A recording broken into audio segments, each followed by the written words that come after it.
Gaza को लेकर America और यूरोप के बीच खुली टकराव की स्थिति बन गई है और मुद्दा है अमेरिकी राष्ट्रपति डोनाल्ड ट्रंप का प्रस्तावित बोर्ड ऑफ पीस। यूरोपीय संघ का कहना है कि ये बोर्ड उस संयुक्त राष्ट्र सुरक्षा परिषद के प्रस्ताव से मेल नहीं खाता जिसके तहत गाजा के लिए अस्थायी व्यवस्था बनाई गई थी। यूरोपियन यूनियन की विदेश नीति प्रमुख काजा कल्लास ने साफ कहा कि यह संरचना न तो समय सीमा का पालन करती है और न ही इसमें फिलिस्तीनियों की भागीदारी सुनिश्चित है। वहीं अमेरिका का कहना है कि मौजूदा हालात में तेज और फोकस्ड मल्टीलेटरलिज्म की जरूरत है। जो आखिर ये बोर्ड ऑफ पीस है क्या? विवाद किस बात पर है? क्या इससे युद्ध विराम और दो राष्ट्र समाधान पर असर पड़ेगा? आज इस वीडियो में हम आपको इस पूरे विवाद को आसान भाषा में समझाएंगे। न्यूज़ 18 के सोशल मीडिया पर आपका स्वागत है और मैं आपके साथ साइमा परवीन। सबसे पहले समझ लेते हैं कि मामला शुरू कहां से हुआ। म्यूनिख सिक्योरिटी कॉन्फ्रेंस में काजा कल्लास ने खुलकर अमेरिका की योजना पर सवाल उठाए हैं। उन्होंने कहा कि संयुक्त राष्ट्र सुरक्षा परिषद के प्रस्ताव में जो बोर्ड ऑफ पीस का जिक्र किया गया था वो एक अस्थायी व्यवस्था थी और साल 2027 तक सीमित थी। लेकिन ट्रंप प्रशासन द्वारा बनाए गए बोर्ड में न तो समय सीमा का जिक्र है और न ही फिलिस्तीनियों की भूमिका साफ की गई है और यहीं से विवाद खुलकर सामने आया। आपको बता दें कि यूरोप का कहना है कि अमेरिका ने मूल यूएन मंशा को बदल दिया है। संयुक्त राष्ट्र सुरक्षा परिषद के प्रस्ताव के मुताबिक गाजा में एक अस्थायी शांति बोर्ड बनाया जाना था जो सीमित समय के लिए काम करता है। उसका मकसद था युद्ध विराम लागू करवाना, प्रशासनिक ढांचा संभालना और पुनर्निर्माण की निगरानी करना। लेकिन ईयू का आरोप है कि बोर्ड ऑफ पीस के दस्तावेज में यूएन की कई शर्तें गायब हैं, न समय सीमा, न जवाबदेही का ढांचा और न ही स्थानीय प्रतिनिधित्व की गारंटी। यानी यूरोप कह रहा है कि बोर्ड यूएन के प्रस्ताव की भावना को नहीं दर्शाता। तो वहीं काजा कल्लास ने कहा है कि ये बोर्ड राष्ट्रपति ट्रंप का पर्सनल व्हीकल बन गया है, यानी एक बहुपक्षीय अंतर्राष्ट्रीय व्यवस्था कम और अमेरिकी नेतृत्व वाला ढांचा ज्यादा लगता है। उन्होंने ये भी कहा कि इसमें यूएन और फिलिस्तीनियों के प्रति जवाबदेही की कमी है। यूरोप की चिंता ये है कि अगर स्थानीय लोगों की आवाज शामिल नहीं होगी तो स्थायी शांति संभव नहीं हो पाएगी। यानी विवाद सिर्फ प्रक्रिया का नहीं बल्कि सिद्धांत का है। स्पेन के विदेश मंत्री जोस मैनुएल अल्बारेस ने भी अमेरिका की आलोचना की है। उनका कहना था कि यूरोप को इस प्रक्रिया से बाहर रखा गया है जबकि यूरोपीय देश फिलिस्तीनी अथॉरिटी के बड़े फंडर हैं।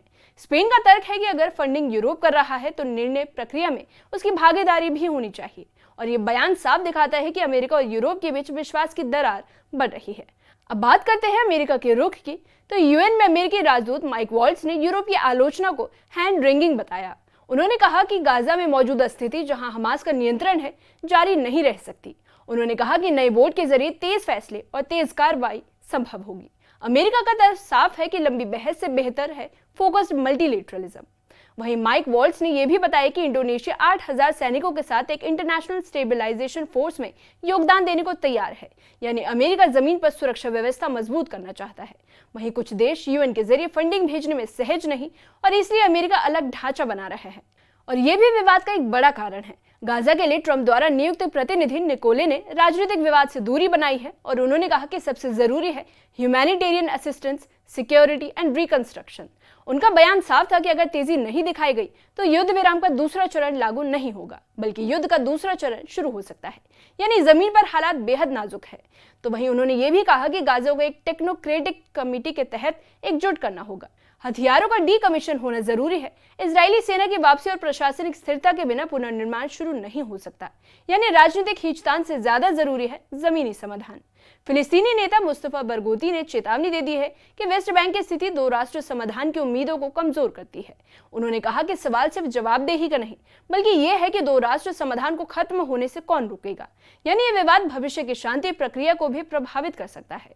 ये सार्वजनिक असहमति दिखाती है कि यूरोप और अमेरिका के बीच राजनीतिक मतभेद गहराते जा रहे हैं।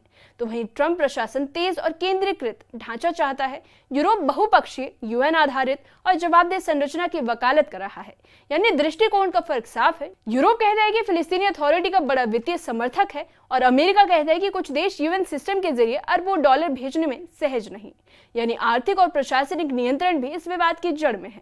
कुछ विश्लेषकों का मानना है कि सिर्फ गाजा का मामला नहीं बल्कि वैश्विक नेतृत्व की प्रतिस्पर्धा भी है। अब सवाल यह है कि क्या अमेरिका अकेले नेतृत्व करेगा या यूरोप और यूएन के साथ ढांचा बनेगा? यही असली सवाल है। और अगर यह विवाद बढ़ता है तो युद्ध विराम, पुनर्निर्माण और राजनीतिक समाधान में देरी हो सकती है और अगर समझौता हो गया तो शायद एक नया संतुलित मॉडल सामने आए। फिलहाल स्थिति संवेदनशील है। कूटनीतिक बहसों के बीच सबसे ज्यादा प्रभावित गाजा के आम लोग हैं। उन्हें चाहिए सुरक्षा, खाना, इलाज और घर। राजनीतिक टकराव से ज्यादा जरूरी है इंसानी जिंदगी। तो बोर्ड ऑफ पीस पर ईयू और अमेरिका के बीच टकराव सिर्फ एक प्रशासनिक बहस नहीं, ये तय करेगा कि गाजा का भविष्य किस दिशा में जाएगा, यूएन आधारित बहुपक्षीय मॉडल या अमेरिकी नेतृत्व वाला तेज ढांचा। इस मामले पर आप क्या सोचते हैं, कमेंट सेक्शन में कमेंट करके बताइए।